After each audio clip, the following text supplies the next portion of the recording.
김우주 위원장님, 네. 우리가 뭐 그런 일이 없어야 되겠습니다만은 메르스 같은 것이 또 발생을 하면은 우리 질병관리본부는 2m 그리고 1시간이라는 그 기준을 또 반복할 수밖에 없습니다.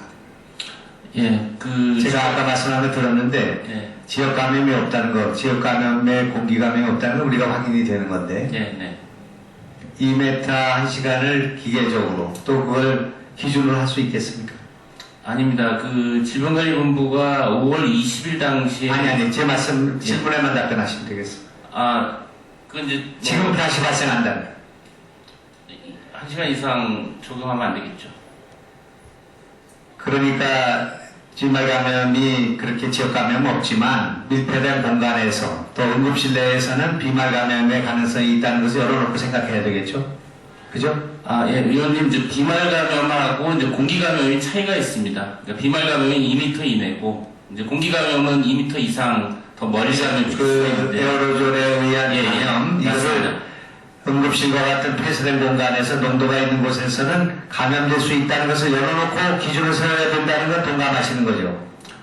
특별히 이제 기관지 삽관이나 뭐 이런 인공호흡기 장치나 이런 에어로졸이 만들어질 수 있는 시술할 때는 맞습니다. 의원님 말씀이 맞습니다. 그러니까 응급실에서 에어로졸이 만들어질 수 있는 상황에서는 기관지 무슨 삽입이나 무슨 기관지 내시경, 네. 치료에 관한 것이 아니라 응급실이라는 것을 좀 확대해서 거기서 에어로졸 발생해서 이렇게 많은 환자가 발생한 거 아니겠습니까? 그런데 아직도 2m 1시간입니까?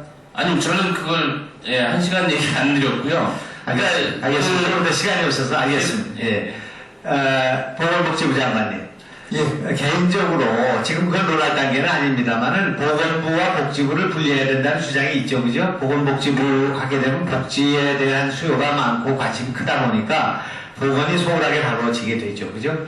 그래서 보건부를 분리해야 된다는 견해에 대해서 지금 장관으로서의 그 판단은 어떻습니까?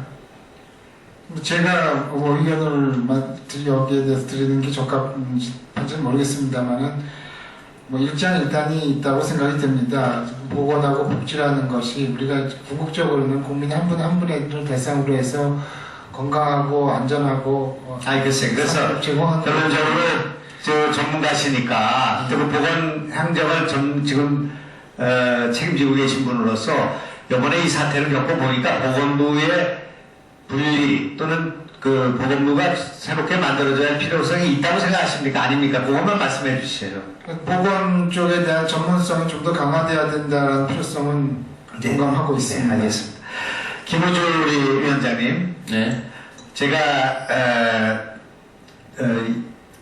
삼성병원이 지금 이제 모든 진원이 됐던 거 아니겠습니까? 크게 보면은 그런데 삼성병원의 첫 단추가 1번 환자부터 시작이 됐는데 1번 환자로부터 14번 환자 그리고 13번 환자로부터 모든 감염이 진행됐다는 그런 가설이 지금 진행되고 있습니다. 그렇게 다 역학이 짜맞춰지고 있거든요. 근데 이제 아시다시피 1번 환자가 들렸던 모든 병원에서 감염이 있었는데 삼성병원에 이틀, 3, 4일 있었지만 격리되기 전까지 8시간이 노출됐는데 한 사람도 1번 환자로부터 감염된 사람 없다 이겁니다. 그리고 14번 환자로부터만 모두 감염됐다는 이런 지금 역학조사와 패스가 그렇게 결정되어 있지 않습니까 지금? 그렇게 추정되고 있습니다. 네, 그래서 이건 1번한테서도 감염이 돼서 진행되었고 그리고 14번 환자로부터 감염되었다는 여러 가지 우리가 부인할 수 없는 그런 사실이 있는데 역학조사를 지금 제가 들여다보니까 27일 날 이 14번 환자의 주변에 있는 1m가 아닌 다른 환자를 치료했던 30분 정도의 접촉 가능성, 개연성이 있는 35번 환자가 감염됐다고 지금 주장하고 있거든요. 근데 역학조사에는 35번 의사가 그날 기침을 시작했어요.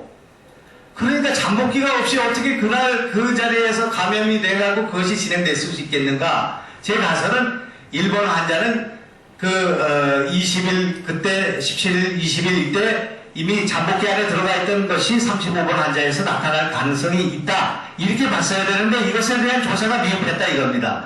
그러니까 35번 환자는 1번 환자로부터 감염되고 또 14번 환자로부터 감염된 두 가지 루트를 통해서 삼성의료원에 약 80명 이상 되는 확진자가 나왔다는 가설이 가능한데 저기 제가 말씀드린 게 훨씬 설득력이 있습니다. 만약에 이게 14번 환자로부터 감염됐다면 잠복기가 이틀, 하루밖에 안 된, 어떻게 보면 기침까지 표현하면 만나자마자 기침하기 시작했다는 얘기가 나오는데 이것은 상식적으로 이해가 되지 않는다 이런 말씀입니다. 김우주 위원장님이 이런 뭐라 그럴까 개연성이라고 할까 이런 문제점에 대해서는 의심해 본 적도 없습니까? 당연히 전문가로서 의심을 할 수밖에 없는데요. 예, 역학조사 결과를 제가 정확히 받아본 적이 없어서 저도 그렇습니까? 예, 14번이 발원일 가능성이 높겠다. 왜냐하면 1번은 11일날 증상에 대해서 삼성병원에서 진단됐을 때는 열흘 정도 좀 지난 상황입니다. 20일이면. 그래서 아무래도 바이러스 분비량 이런 게 적었지 않을까 이렇게 추정해서 아니 제가 말씀드린 것은 35번 환자는 응급실에 이틀에 한 번씩 들어가는 그 펠로우 의사였거든요. 네. 그렇죠? 그러니까 17, 18 이때 삼성응급실에 4시간 체류를 했고 17일날, 18일날은 10시부터 오후 2시까지 있었고 그 이후에 이틀 내지 3일 동안은 격리가 됐고요. 격리된 시간을 빼는 겁니다. 노출됐을 때 그 이틀 동안만 했을 때 그때 35분 의사가 응급실에서 감염이 됐을 가능성이 있고 이 잠복기를 거쳐서 이게 27일날 기침, 29일날 기침 악화, 5월 31일날 증상 발현 이렇게 됐거든요. 그러니까 제가 좀 설명드려도 되겠습니까? 네, 아시죠. 일단은 그 35번 환자가 14번하고 그 연계되어 있다고 저희가 강하게 이제 추정하는 이유는요. 35번이 치료하던 환자하고 또 같이 감염이 됐습니다. 14번 환자한테 노출이 돼가지고요. 그 환자는 1번하고는 그 동선이 없습니다. 그렇기 때문에 저희가 그것을 강하게 의혹을 하고 있고, 두 번째는 아까 김우주 교수님도 말씀드렸지만 CT카를 기준으로 했을 때 1번 환자는 거의 삼성병원에 오셨을 때는 거의 전파력이 상당히 약화된 상태였습니다. 그래서 한 번도 감염이 안 됐고요. 그 14번 환자는 상당히 슈퍼 전파자인 당시였습니다. 그리고 또 저희가 역학을 하면서 직접 35번 환자에게 문의를 했습니다만 그분이 평소에 알러지 때문에 기침을 갖고 있다. 그래서 그때 27일날 기침하는 것은 평소의 기침이었다라고 본인이 진술을 한 것을 저희가 기록하고 있습니다. 그래서 그런 걸 종합해서 저희가 35번 환자가 14번에 감염이 됐다라고 생각하고 있습니다.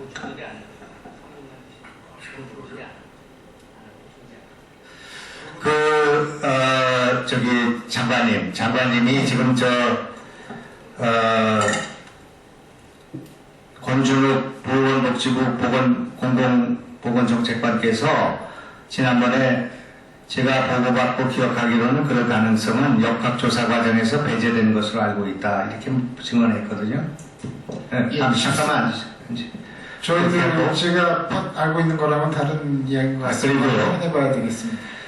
35번 환자는 1번 환자와 같은 잠복기 안에 들어와 있으므로 양병국 질병관리본부장의 속기록입니다. 35번 환자, 1번 환자와 같은 잠복기 안에 들어와 있으므로 다시 검토해 보겠다. 지금 이거는요, 어떻게 삼성의료원에서만 2차 감염이 없습니까? 전부 3차 감염입니다. 1차 감염자는, 그러니까 1번 환자에 의한 그거는 메르스 판단을 내리고 삼성의료원은 그걸로 끝났고 14번 환자가 와가지고 모든 것이 확산된 것으로 되는데 물론 14번 환자가 많은 것을 전파했다는 걸 인정합니다. 그러나 1번 환자의 감염 가능성에 대해서도 열어놓고 봐야 된다. 방역당국이. 어찌 이렇게 방역당국이 이런 문제 제기에 대해서 전향적으로 적극적으로 검토를 하지 않고 아닙니다. 전체적으로 열어놓고 검토를 내린 결론입니다. 그래서 거기에 대해서 말씀드린 겁니다.